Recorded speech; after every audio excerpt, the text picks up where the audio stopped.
একাদশ শ্রেণীর নতুন পাঠ্যক্রমে কাজী নজরুল ইসলাম রচিত সাম্যবাদী কবিতাটি অন্তর্ভুক্ত হয়েছে। তো প্রথম সেমিস্টারে থাকা এই কবিতাটি আজকে আলোচনা করব। তো এই কবিতাটা আলোচনা করার আগে কবি সম্পর্কে কিছু কথা বলে রাখি। কাজী নজরুল ইসলাম 1899 সালের 25শে মে বর্ধমান জেলার আসানসোল মহকুমার চুরুলিয়া গ্রামে জন্মগ্রহণ করেন। তো খুব ছোট বয়সে তিনি তার বাবা মাকে হারিয়ে ফেলেন। স্কুলের বাঁধাধরা জীবনে তিনি খুব একটা উৎসাহী ছিলেন না। খুব কম বয়সে তিনি গানের দলে নাম লেখান এবং সেখানে তিনি পালা গান রচনা করেন। তো এইভাবে তার দিন কাটছিল। ছোটোবেলাতেই যেহেতু বাবা মা হারিয়ে যাওয়ার ফলে তিনি সেভাবে গাইড পাননি, তো সেইভাবে তিনি মানুষ হচ্ছিলেন এবং আর্থিক অনটনের মধ্যে তিনি দিন কাটাচ্ছিলেন, বিভিন্ন জায়গায় কাজ করে দিন কাটাচ্ছিলেন। তো এমন সময় কী হলো না, 1914 সালে প্রথম বিশ্বযুদ্ধ শুরু হলো। তো প্রথম বিশ্বযুদ্ধ শুরু হলে ব্রিটিশদের সেনার প্রয়োজন ছিল। আর তো তখন তারা কী করতো, তাদের নিজেদের উপনিবেশ থেকে ইয়াং ছেলেদের নিয়ে সেনাদলে যোগ দিত। তো সেখানে এই কাজী নজরুল ইসলামও তিনি কী করলেন না, 1917 সালে 49 নম্বর বাঙালি পল্টনে তিনি যোগ দিলেন এবং যোগ দিয়ে কোথায় চলে গেলেন না, পাকিস্তানের করাচিতে চলে গেলেন। সেখানে তিনি যে অক্ষশক্তি মিত্রশক্তির মধ্যে যে লড়াই বেঁধেছে, সেই লড়াইয়ে তিনি ইংরেজদের পক্ষ হয়ে তিনি লড়াই করলেন এবং সেখানে তিনি গিয়ে দেখতে পেলেন আমাদের ভারতীয় যে মধ্যবিত্তরা বা উচ্চবিত্তরা রয়েছে, তারা তাদের নিজেদের স্বার্থ নিয়েই ব্যস্ত। তারা কখনো ভাবছেই না যে ভারতীয়দের স্বাধীনতার প্রয়োজন।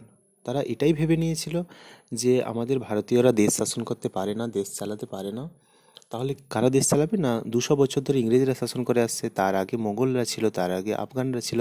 তো এইভাবে বিদেশিরাই আমাদের ভারতবর্ষকে শাসন করবে, তাহলে আমাদের দেশিরা কেউ ভারতবর্ষকে শাসন করতে পারবে না। এই ধারণা মানুষের মনে বদ্ধমূল হয়েছিল এবং তাদের মনের মধ্যে থেকে দেশপ্রেম ব্যাপারটাই চলে গিয়েছিল। কিন্তু নজরুল ইসলাম সেখানে দেখতে পেলেন যে ইংরেজ সেনারা তারা তাদের নিজেদের দেশের জন্য তারা প্রাণ দিতে পর্যন্ত রাজি আছে। তো সেখানে তিনি দেশপ্রেমে উদ্বুদ্ধ হলেন এবং ফিরে এসে যখন যুদ্ধের পর ফিরে এলেন বাড়িতে, ফিরে আসার পর তিনি বিদ্রোহী কবিতা লিখলেন।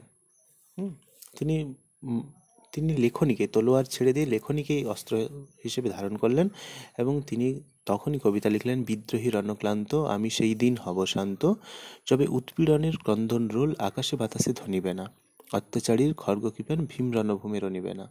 তো এই কবিতা লিখে তিনি বিদ্রোহী কবি নামে বাংলা সাহিত্যে পরিচিত হলেন। তো এই বিদ্রোহী কবি তারপর থেকে তার লেখনীর মাধ্যমে সমাজের নানান কুকর্ম, তার চোখে যা কিছু খারাপ লেগেছে তিনি তারই বিরুদ্ধে প্রতিবাদ জানিয়েছেন। তো সেই লেখনীর মাধ্যমে তো তার লেখা এরকমই একটা কাব্যগ্রন্থ হলো সাম্যবাদী কাব্যগ্রন্থ। তো সেই সাম্যবাদী কাব্যগ্রন্থের বেশ কয়েকটা, প্রায় 11টা মতো কবিতার মধ্যে এক অন্যতম কবিতা হলো আমাদের এই পাঠ্য সাম্যবাদী কবিতাটি। তো এই সাম্যবাদী কবিতাটিতে তিনি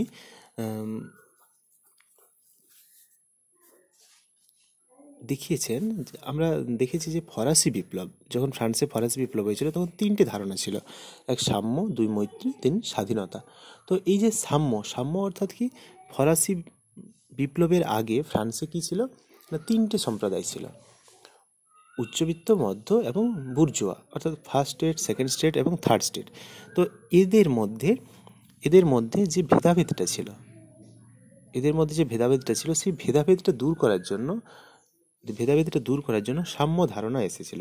তো সেই রকম আমাদের ভারতবর্ষেও আমাদের বাঙালিদের মধ্যেও কী ছিল না, উঁচু নিচু ভেদাভেদ এক বিশাল আকার ধারণ করেছিল। তো সেই ভেদাভেদটা যাতে না থাকে, সবাই মানুষ, সবার মধ্যে একতা নিয়ে আসার জন্য, একটা সাম্য প্রতিষ্ঠা করার জন্য তিনি এই কবিতার মধ্য দিয়ে তিনি মানুষকে জাগ্রত করতে চেয়েছিলেন।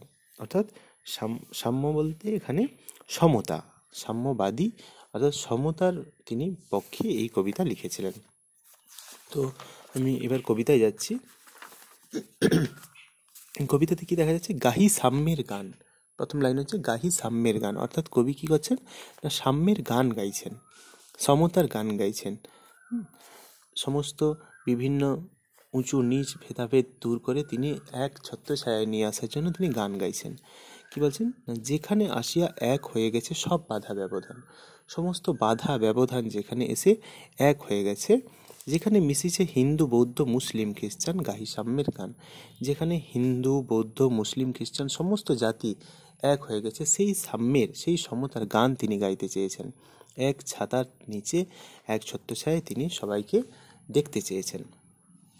আমরা রবীন্দ্রনাথ ঠাকুরের ভারতবর্ষ কবিতায় দেখা যায় তিনি কি বলেছেন না, নানা জাতি নানা মত নানা পরিধান বিবিধের মাঝে দেখো মিলন মহান। আমাদের ভারতবর্ষে নানা জাতি রয়েছে, নানা মত রয়েছে, কিন্তু সব কিছু নিয়ে আমাদের ভারতবর্ষ যেমন সুন্দর, তেমনিভাবে নজরুল ইসলামও চেয়েছেন এই সবাইকে নিয়ে আমাদের ভারতবর্ষ এক হয়ে উঠুক। কবি জিজ্ঞেস করছেন, কি তুমি পারসি, জৈন, ইহুদি, সাঁওতাল, ভিলগারো, কনফুসিয়াস, চারবাক চেলা, বলে যাও বলো আর। বলছে আরও যত খুশি বন্ধু যা খুশি হও। বলছে তুমি যা খুশি হও, যত খুশি তুমি বলে যেতে পারো। তুমি নিজেকে পারসি বলতে পারো, তুমি নিজেকে জৈন বলতে পারো, ইহুদি বলতে পারো, সাঁওতাল বলতে পারো, ভিল বলতে পারো, গারো বলতে পারো। চারবাক বলতে কি, চারবাক হচ্ছে একজন, তো সেই মুনির তুমি কনফুসিয়াসকে, কনফুসিয়াস হচ্ছে চীন দেশ থেকে আগত একজন দার্শনিক। তো কবি বলছেন যে তুমি যা খুশি হতে পারো, কিন্তু তুমি তো মানুষ, তাই জাতি নয় মানবতা ধর্মে কবি বিশ্বাস করতে বলেছেন। পেটে পিঠে কাঁধে মগজে যা খুশি পুঁথিও কেতাব বও। আমরা নানান ধর্মের মানুষ, নানান পুঁথি নানান কিতাব অর্থাৎ বই আমরা পেটে পিঠে কাঁধে এমনকি মগজে পর্যন্ত আমরা বয়ে নিয়ে চলেছি। পিঠে কাঁধে বলতে ব্যাগের মাধ্যমে, এবং মগজে বলতে আমাদের ব্রেনে আমরা সঞ্চয় করে রাখছি।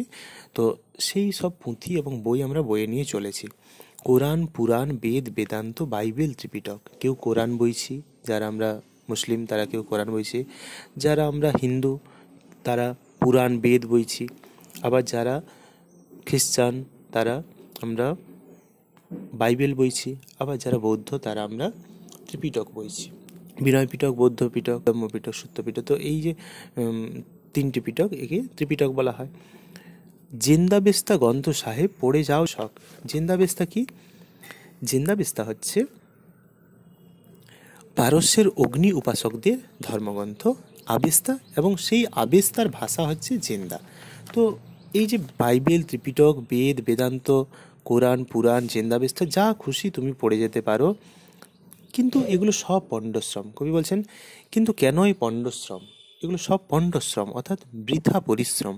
মগজে হানিছ শুল, অর্থাৎ আমাদের যে বুদ্ধি যে মগজ, সেখানে আমরা এইগুলো পাঠ করতে গিয়ে কী করছি না শুলে বিদ্ধ করছি সেই আমাদের বুদ্ধিকে। বেকার বৃথা এইগুলো পাঠ করা। দোকানে কেন এই দর কষাকষি, পথে ফুটে তাজা ফুল। তোমাতে রয়েছে সকল কেতাব সকল কালের জ্ঞান, সকল শাস্ত্র খুঁজে পাবে সখা, খুলে দেখো নিজ প্রাণ। তোমার মধ্যেই রয়েছে সমস্ত শাস্ত্র সমস্ত কালের জ্ঞান, তোমার মধ্যেই রয়েছে। তুমি নিজের প্রাণ খুলে দেখো, সমস্ত শাস্ত্র তুমি খুঁজে পেয়ে যাবে, তার জন্য বই হাতলানোর কোনো প্রয়োজন নেই। এটা কবির যুক্তি, কবির মতামত। তোমাতে রয়েছে সকল ধর্ম সকল যুগাবতার। তোমার মধ্যেই মানুষের মধ্যেই সমস্ত ধর্ম রয়েছে। কেউ বলছে আমি হিন্দু, কেউ বলছে আমি মুসলিম, কেউ বলছে খ্রিস্টান, কিন্তু তা নয়, আমাদের মধ্যেই সমস্ত ধর্ম রয়েছে এবং সকল অর্থাৎ সমস্ত যুগের অবতার রয়েছে আমাদের মানুষের মধ্যেই চলে এসেছে। আমরা হিন্দু ধর্মে যদি দেখি, রামচন্দ্র শ্রীকৃষ্ণ চৈতন্যদেব যত অবতার সব আমাদের কোথায় না আমাদের মানুষের মধ্যেই এসে জন্ম নিয়েছেন তারা। তোমার হৃদয় বিশ্ব দেউল। দেউল শব্দের অর্থ কি? দেউল শব্দের অর্থ হচ্ছে মন্দির, অর্থাৎ তোমার হৃদয়ই পৃথিবীর মধ্যে মন্দির, সকল দেবতার সমস্ত দেবতার মন্দির তোমার হৃদয়ের মধ্যেই রয়েছে। কেন খুঁজে ফেরো দেবতা ঠাকুর মৃতপুঁথি কঙ্কালে? তুমি কেন দেবতা ঠাকুরকে মৃতপুঁথি এবং কঙ্কালের মধ্যে খুঁজে বেড়াচ্ছ? অর্থাৎ আমরা ভগবদ্গীতা পাঠ করি, কোরআন পাঠ করি, এইগুলোর মধ্য দিয়ে আমরা ঈশ্বরকে খুঁজছি এবং কঙ্কালে খুঁজছি, অর্থাৎ মন্দিরের মধ্যে যে দেবতাগুলো রয়েছে, দেবতার মূর্তিগুলো রয়েছে, সেই মূর্তিগুলোকে কবি কঙ্কালের সঙ্গে তুলনা করছেন। হাসিছেন তিনি অমৃত হিয়ার নিবৃত অন্তরালে। অর্থাৎ তিনি অন্তরালে থেকে, আড়ালে থেকে তিনি হাসছেন, অমৃত হৃদয়ে তিনি হাসছেন আমাদের এই দেবতাকে খোঁজা দেখে। কে হাসছেন? না অন্তর্যামী ঈশ্বর হাসছেন। বন্ধু বলিনি ঝুট, ঝুট অর্থাৎ মিথ্যা, বন্ধু আমি মিথ্যা বলছি না, কবি বলছেন। এইখানে এসে লুটাইয়া পড়ি সকল রাজমুকুট, এই মানুষের কাছেই এসে সমস্ত রাজমুকুট লুটিয়ে পড়ে। আজ আমরা সমস্ত রাজাদের দেখেছি, সমস্ত রাজনৈতিক নেতাদের দেখেছি, তাদের শক্তি কার উপর নির্ভর করে? না জনগণের উপর নির্ভর করে। জনগণ যদি চায় তাদেরকে একটা ভোটে তাদেরকে রাজা করতে পারে, আবার জনগণ যদি চায় ভোট না দিয়ে তাদেরকে সাধারণ প্রজায় পরিণত করে দিতে পারে। এমনকি কলিঙ্গ দেশে আমরা যখন দেখেছিলাম, কলিঙ্গ যুদ্ধের সময় সম্রাট অশোক এত বিশ্ববিজয়ী সম্রাট হয়েও তিনি কি করেছেন? না তিনি কলিঙ্গ যুদ্ধে লাখ লাখ সৈন্যের যখন রক্তের স্রোত বয়ে যায়, তখন সেই স্রোত দেখে তিনি খুব কষ্ট পেয়েছিলেন, এবং কষ্ট পেয়ে তিনি সারা জীবনের জন্য তিনি যুদ্ধ করা ছেড়ে দিয়েছিলেন এবং ধর্মের পথ অনুসরণ করেছিলেন। তো তাহলে রাজমুকুট কোথায় এসে লুটিয়ে পড়লো? না সেই মানুষের পদতলেই এসে লুটিয়ে পড়ল। এই হৃদয়ই সে নীলাচল, কাশী মথুরা বৃন্দাবন, বুদ্ধ গয়ায় এ জেরুজালেম, এ মন্দির কাবা ভবন। অর্থাৎ কি না এই মানুষের হৃদয়ের মধ্যেই যত ধর্ম তীর্থস্থান সমস্ত কিছু রয়েছে। তার জন্য কোথাও কোনো মন্দিরে, কোনো মসজিদে, কোনো গির্জায় যাওয়ার দরকার নেই। মথুরা, বৃন্দাবন শ্রীকৃষ্ণের লীলাক্ষেত্র, কাশী, নীলাচল, বুদ্ধগয়া, জেরুজালেম। জেরুজালেম কি না জেরুজালেম হচ্ছে সেই পবিত্র স্থান যেখানে খ্রিস্টান, ইহুদি এবং মুসলিমরা যে স্থান, যে ধর্মস্থান নিয়ে, প্যালেস্তাইনে যে ধর্মস্থান নিয়ে তারা প্রায় 200 বছর ধরে যুদ্ধ করেছিল, সেই স্থানের কথা বলা হচ্ছে। সেই পবিত্র সব স্থান, যে স্থান নিয়ে আমরা লড়াই করি যে এটা আমাদের ধর্মের স্থান, এটা আমাদের ধর্মের স্থান, সেই সমস্ত স্থান কোথায় রয়েছে? আমাদের হৃদয়ের মাঝেই রয়েছে। এইখানে বসে ঈশামূষা পেল সত্যের পরিচয়, এই রণভূমে বাঁশির কিশোর গাহিলেন মহাগীতা, এই মাঠে হলো মেসের রাখাল নবীরা ক্ষুধার মিতা। বাঁশির কিশোরকে, বাঁশির কিশোর বলতে আমরা শ্রীকৃষ্ণকে বুঝি। কৃষ্ণ কিশোর বয়স থেকে, ছোটবেলা থেকে তিনি বাঁশি বাজাতেন, এবং তিনি কি করলেন? না রণভূমে, রণভূমি বলতে কি না যুদ্ধক্ষেত্রে থেকেই তিনি মহাগীতা গাইলেন। কখন? না তিনি কুরুক্ষেত্রে যুদ্ধে যখন অর্জুন সামনে যাদের সঙ্গে লড়াই করবেন তাদেরকে আত্মীয় দেখতে পেলেন, তখন তিনি আর তীর তাদের দিকে ছুঁড়তে চাইলেন না। তখন বিশ্বরূপ দর্শন করে শ্রীকৃষ্ণ তাকে বোঝালেন যে তিনি সেই কাজের জন্যই এসেছেন, এবং সেই সময় তার মুখ থেকে নিঃসৃত হয়েছিল গীতা।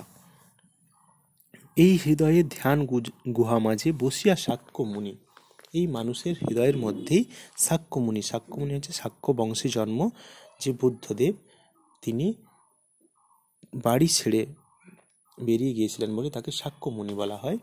তো সেই সাক্ষ্যমুনি ত্যাজিল রাজ্য মহামানবের বেদনার ডাক শুনে। তিনি কেন তার রাজ্য ত্যাগ করেছিলেন? তিনি ছোটবেলা থেকেই সাক্ষ্যমুনি অর্থাৎ বুদ্ধদেব ছোটবেলা থেকেই তিনি তার বাবার কাছে যে সমস্ত প্রজারা আসতো তাদের দুঃখ দুর্দশা তিনি শুনতেন, এবং শুনতে শুনতে তিনি ভেবেছিলেন যে তাকে কিছু একটা করতে হবে, এদের দুঃখ নিরসন করতে তাকে কিছু একটা করতে হবে। তাই তিনি ঠিক করেছিলেন ছোটবেলা থেকে যে তিনি মানুষের এই দুঃখ দূর করবেনই।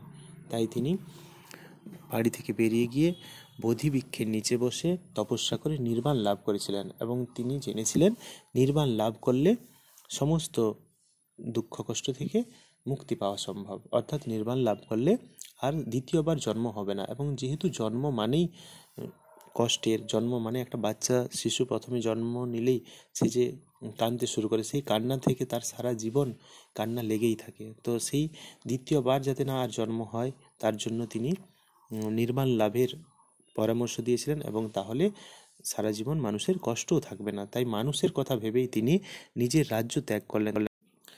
নিজের রাজ্যটা ত্যাগ করলেন বলে তাকে বলা হয়েছে তেজিল রাজ্য মহামানবের বেদনার ডাক শুনে। এই কন্দরে আরব দুলাল শুনিতেন আহ্বান। কন্দর বলতে কি? কন্দর বলতে পর্বতের গুহাকে বোঝায়।